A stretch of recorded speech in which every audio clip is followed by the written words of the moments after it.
Hey, Back to Basics. This is Tanya, and I am your Tuesday vlogger for the Back to Basics WLS channel.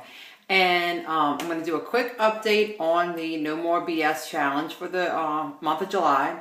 And then I have a topic to talk about pertaining to fitness. So, I went to the gym tonight. That's why I'm in my workout gear.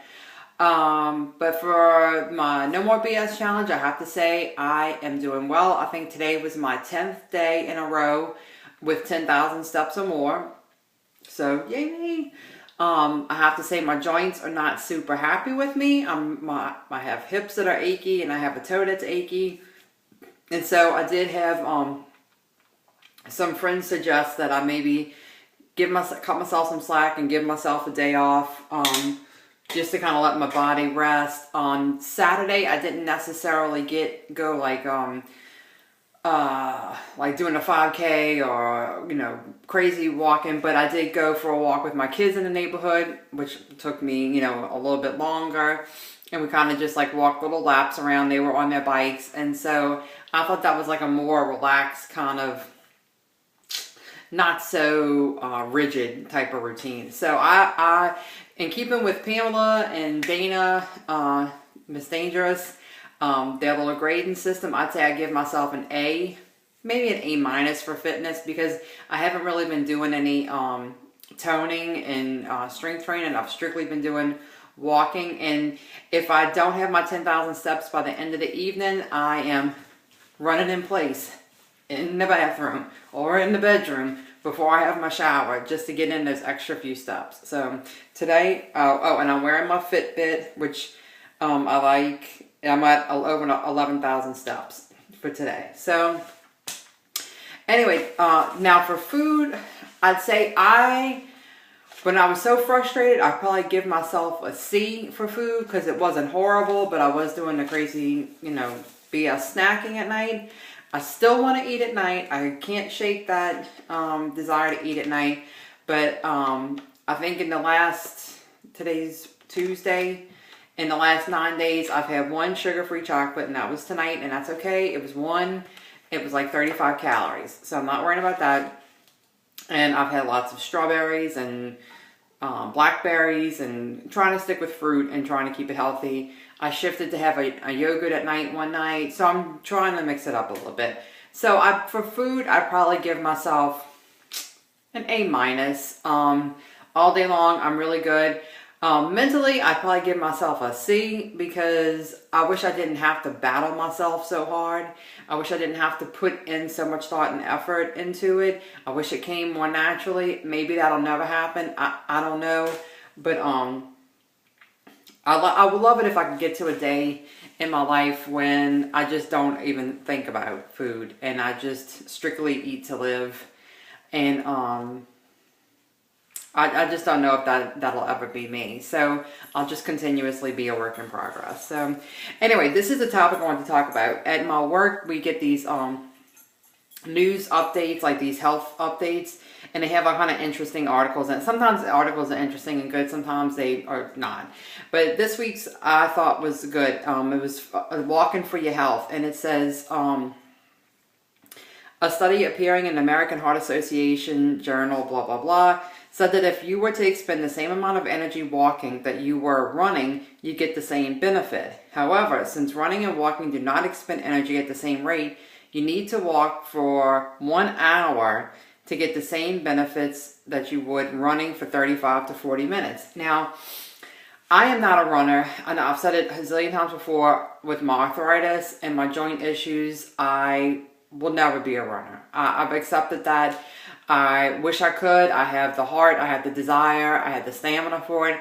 I don't have the bones for it. So, but I don't want, I see a lot of people on here that are runners that are doing awesome, and they are so inspiring to other people who are either just starting out and would like to be runners too. But I'm here to say that that's great. If you're a runner or you aspire to be a runner, I'm all for it. If your body can take it, I am actually a little bit jealous. I wish I could. But if you're like me and you just weren't built for running, it's okay. You don't have to be a runner to get your fitness in. I'm here to give testimony that you don't have to be a runner.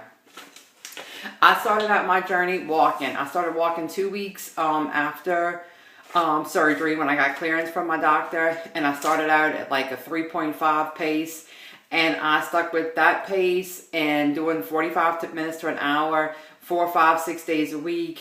And I just, as the weight came off and my stamina grew a little bit, I went a little bit at a faster pace. I went a little bit longer, and I just kept building from there and building from there. And now I usually start at a 4.0 pace, and I'll work my way up to anywhere to 4.5, maybe faster. I find I'm faster on pavement than I am on the treadmill.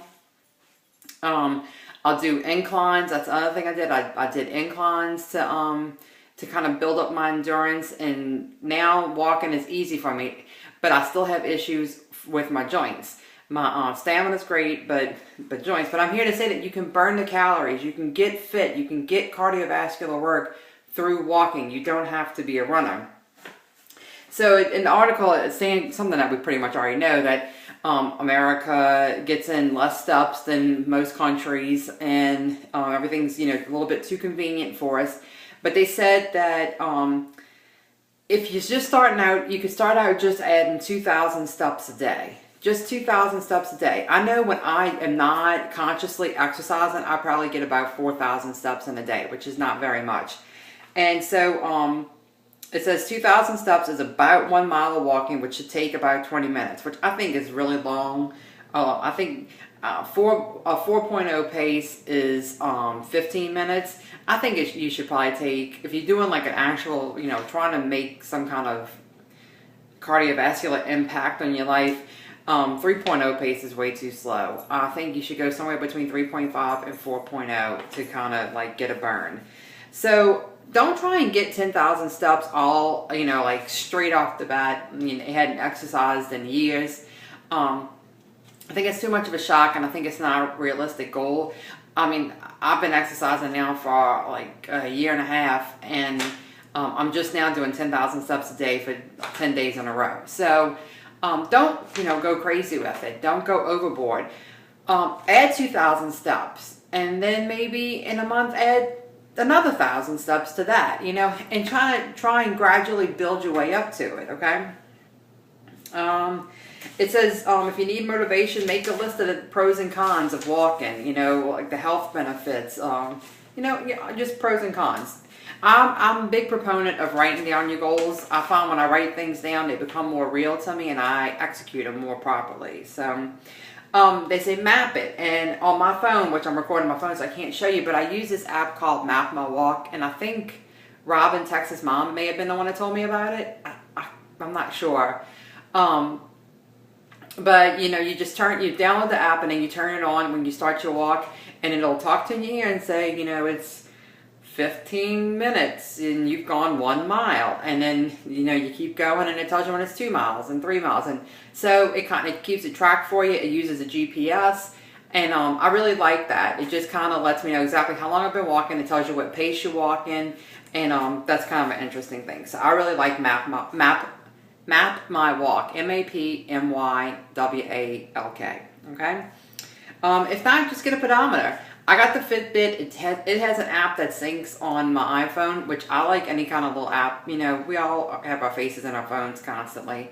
And so I like that, like looking throughout the day, like I'll sync it up and see how many steps I got for the day, how many floors did I climb for the day, how did I sleep last night. Just little things to kind of keep you intrigued and motivated. It says make it scenic. Go out for a walk in the, you know, at a scenic area, the beach, and the woods, you know, things like that. I mean, New Orleans, we're all flat land. There's no like real good hiking things unless you want to really get out of town, and I don't really have time for that. So I just walk around my neighborhood. I know once around my neighborhood is 1.25 miles. I know 7 times around my building at work is 1 mile. So if you don't have time to walk at night because you're doing lots of kid activities, hey, I'm right there with you. On those days, I'll get out for 10 or 15 minutes in the morning. During work, I'll take a little break. You know, the people that smoke take a break to go smoke. We could take a break for our fitness. So go do a 10 or 15 minute walk in the morning, a 10 or 15 minute walk in the afternoon, and then maybe a little quick 10-minute walk at night before you have your shower, you know, get ready for bed. if you do that, you got 40 minutes of walking in one day, and then you really didn't stress out your schedule that much, okay? Make sure you got nice walking shoes because you don't want to get blisters and then, you know, have to wait a week or two to heal. And then these are some of their creative tips, 12 ways to get in an extra 2,000 steps a day. 1, circle around the block when you go outside to get your mail. 2, walk the outside aisle of the grocery store before shopping. 3, walk the track at a nearby high school. 4 laps is roughly 2,000 steps. 4, make several trips up and down the stairs doing laundry or other household chores. I always do that anyway because I always forget something either upstairs or downstairs. 5, pass the drive-through window and walk into the bank or restaurant. 6, stroll the halls while waiting for your doctor's appointment. 7, listen to music or books on tape while walking. I listen to YouTube videos while walking sometimes. Sometimes I need the music to kind of get me going, but sometimes I'm trying to catch up on videos and I'll listen to videos while I walk. 8, invite friends or family members to join you for a walk. Okay, now this is what I have to say about that. I'm a lone exerciser. I like going at my own pace, and my husband doesn't really like walking with me because he says that I'm competitive, and whatever pace he walks, I want to walk a little bit faster. And it's really annoying for him, and so, but I can't help it, that's just how I am. And so we're kind of weird, like when we walk together, I'm usually walking 2 paces ahead of him, which I know sounds kind of crappy, but it's just who I am. Let's see. But some people might be more motivated to walk with other people. Plus, I don't like having to conform to other people's schedules. I like being able to go when I'm ready to go. So, yeah. 10, take your dog for a walk. I do that sometimes too. My dogs can't go for as long as what I go for, so I hate having to stop to drop them back off at the house. It kind of breaks my flow, but sometimes I will do that. 11, start a walking club in your community. Well, like I just said, I'm a lone walker. Plus, it's my quiet time to myself. If I don't want to listen to headphones, and it's like, you know, you got kids and the husband always yippity yapping at you, and work, and it's like, that's like the one time I have by myself with my own thoughts. I like to be by myself for that 30 minutes to an hour, okay? And then 12, walk to a nearby store, post office, or dry cleaner to accomplish errands. And that's good when the weather's nice, but I know for most of us right now it's like stinking hot. So, but I have been known to drop my car off at the dealership and walk home about 6 miles for exercise, not because, you know, John could have come to get me, but I chose to do that for exercise. So, it just has to fit into your schedule to be able to do something like that because it takes time. So, anyway, those are my tips for walking and staying motivated. And don't worry about if you're not a runner. Walking will accomplish the same thing. You just have to do it a little bit longer than what runners have to run. Okay? Y'all go out this week and have a fabulous week. And I'll see you next week, next Tuesday, for another Back to Basics topic. Bye, guys.